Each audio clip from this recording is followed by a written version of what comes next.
النبي عليه الصلاة والسلام أبواب خيرك إن قفك النبي سلقي سأبضي صلوات الله وسلام عليه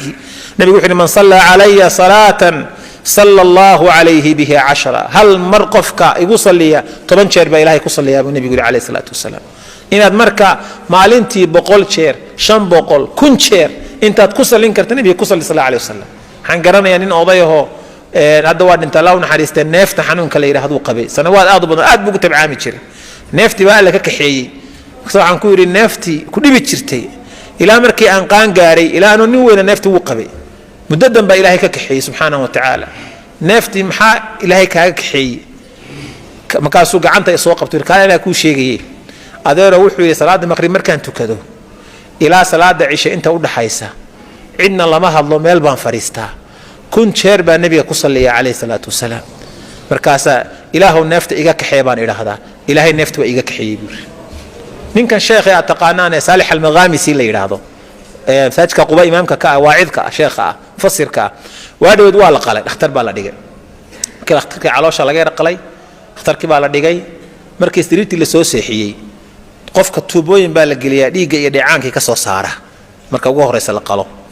tuubooyinkii baa caloosha ka soo qaaday waa dhiigga iyo dheecaankii isaga ka sheekeynaya aan ka dhageystanayo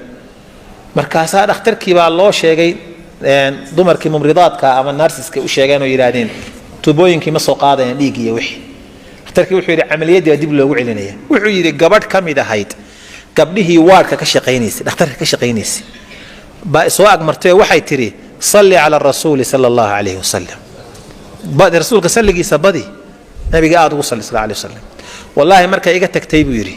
oo dhakhtarkii lagu maqnaa daqiiqadu iga soo raagay dhowr 10 daqiiqo 20 meeyo markii uu soo noqday mise tuubooyinkii saas u sii deynayaan dhicaankii dhiigii wixii baa wadaanba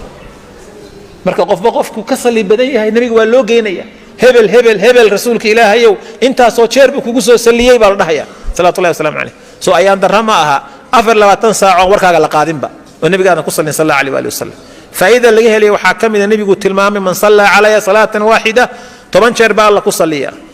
وحط عنه 10 خطيئات 8 ذنبنا إلهي وكقضاء ورفعت له 10 درجات 8 درجنا إلهي واسيا سبحانه